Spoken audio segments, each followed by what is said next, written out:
Today, it's 16 days to what would have been my son Dan's 47th birthday.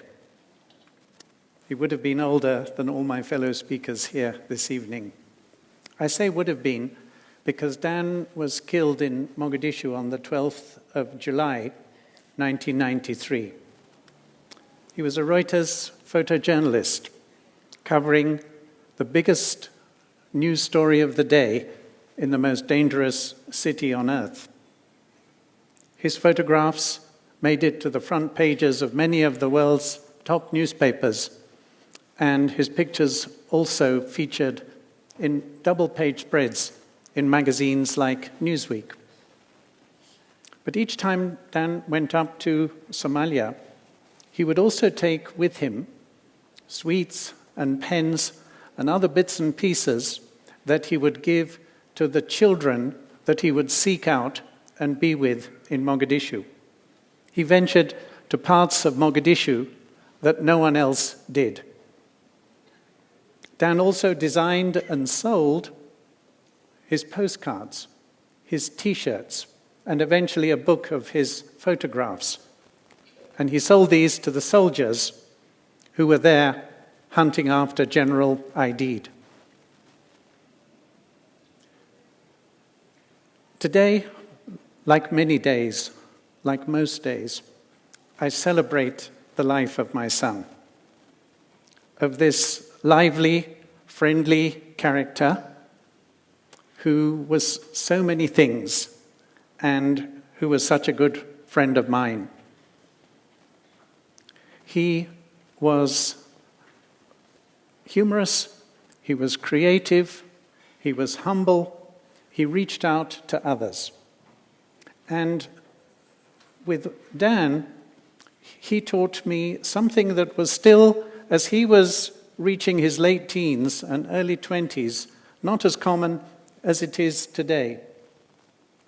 When I was brought up, it was assumed, and it happened to me, you go to school, and then you go to university, and then you join a company, and you rise up the managerial ranks until you retire.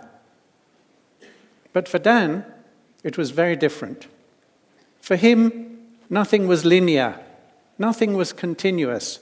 His life was non-linear and discontinuous, like so many lives today now are.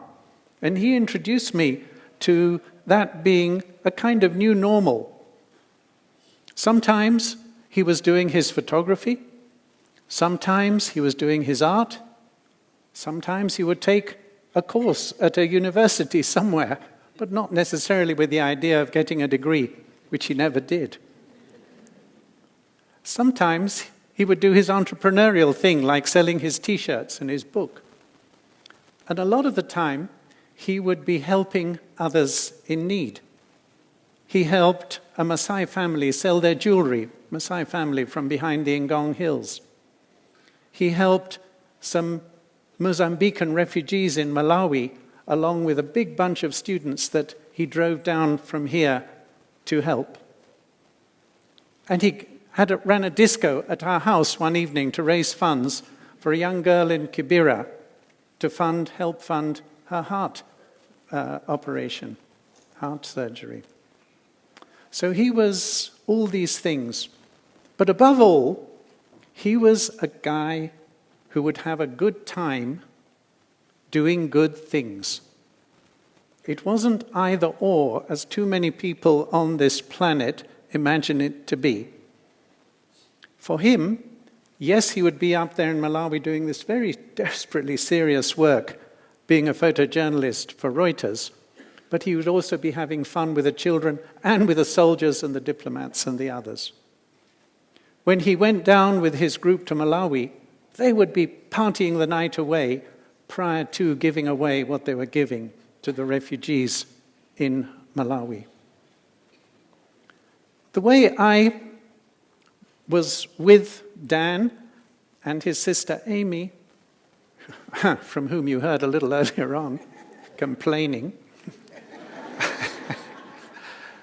they were easy kids to bring up. They were trustworthy, and the business of being a stern, curtailing parent never arose. For us, it was supporting them and just having a good time doing good things with them. Except, of course, when we had to go to cathedrals and such like.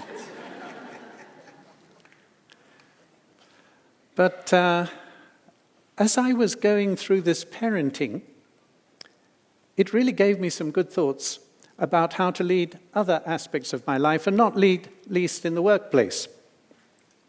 My first leadership opportunity came in 1977 here. That's when I arrived in Kenya to run an IT company. And I brought these attitudes of friendliness and cheerfulness into the workplace as the general manager. It was shocking to everyone around me, both those who reported to me and my Mzungu expatriate bosses. Because in those days, much more than now, bosses had to be feared. You had to be untrusting. You had to give instructions. You had to live at the top of a steep pyramid. That's not me. That wasn't me at all. And because it wasn't, I continued being who I was and the way I was parenting. My bosses in particular didn't like this and all this consultation and developing people and getting their ideas. And as I have since learned happens to others who were doing this then and since, you're described as weak and indecisive. The way we would say it in Kenya is, I guess, you're not a John Michuki, I don't know. But I carried on being my cheerful self and confusing people both above me and below me. It was a reinforcement of the way I was with Dan, the way we were together. When Dan went down to Malawi, he had on his Land Rover, his old Land Rover, it was built in the year I came to Kenya, 77, the sign, "It is foolish and hazardous not to dance in Africa." Foolish and hazardous. If you look at my T-shirt, you'll see that's exactly what it says, right? It is foolish and hazardous not to dance in Africa. And the reason why my T-shirt says this is because it is the uniform of my management consultancy. My management consultancy is called the Depo. And the Depo stands for the Dan Eldon Place of Tomorrow. And so after Dan died, I was looking for a living memorial to him, something uplifting, and something to do with young people. It's hard, as people who've lost a child know. And it's too natural, it is natural, to go into questions of the why him, and why there, and why then. And I decided I wasn't going to do that. It was a conscious decision, and I described it as wasted negative emotional energy. There were not going to be answers to those questions. I focused on the good memories of Dan and my relationship with him. And that's what gave birth to the Depo, which started in 1994 as a center for outdoor experiential learning. And what did we do with the young people that we were with, from schools and universities and so forth? We helped them have a good time doing good things. We helped them explore themselves and develop. When I retired, when I entered my third age, quite some years ago, I had no idea what I was going to do. But as it turns out, we were able to develop the Depo into this management consultancy to help people exacerbate their problems so we can get rich, right? Isn't that? Really? And we do, with the World Bank and with ministries and parastatals and corporates, what we did with the young people and continue to do, which is to help them have a good time, do good things, doing good things, to help them align their energy and make better progress and solve problems, seriously, with a smile. And we have a good time at the Depo, doing good things among ourselves. Some of the Depo folk are here this evening, and with our clients. Now, the consultancy world, contrary to what many imagine, is a bit fragile. Sometimes there's a lot of work, and sometimes there is less so. It's just like when I used to see Dan. Sometimes he was operating at jet speed, not sleeping for 24, 48 hours and working on his journals or something. And sometimes you're just sitting there waiting for the next big thing to happen. With consultancy, like with many things this year, there's been this thing called, an election. It hasn't helped.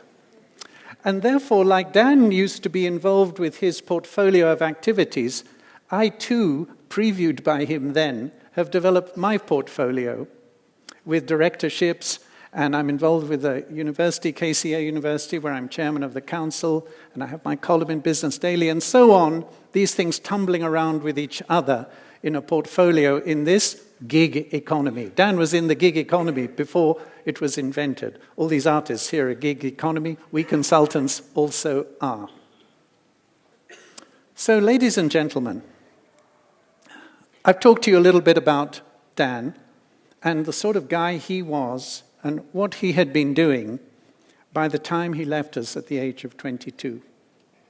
So let me ask you, those of you who are over 22, what had you done by the time you were 22? What had you done by the time you were 32? And those of you who are not yet 22, what do you expect you will have achieved by the time you reach that age and by the time you reach 32? It is something to think about. Also, wherever you are now, whatever you have done so far, what's next? What will you be doing with the rest of your lives, however short or however long? How will you be having a good time doing good things? Thank you.